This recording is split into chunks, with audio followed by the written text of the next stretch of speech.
السلام عليكم. لا تدري هل يسلم عليك أم يطردك؟ أم شوف السلام عليكم، التهديد هذا.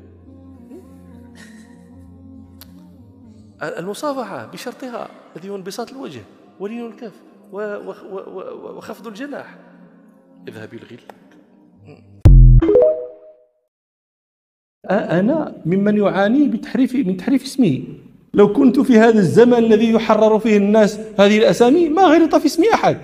وأنت ما تسمع ما تشاء، الكملي، الكمالي، الكمالي، الكاملي. وهذا عجيب، لأن أسهل شيء يمكن أن تنطق به هو الكمالي، وهو الصواب.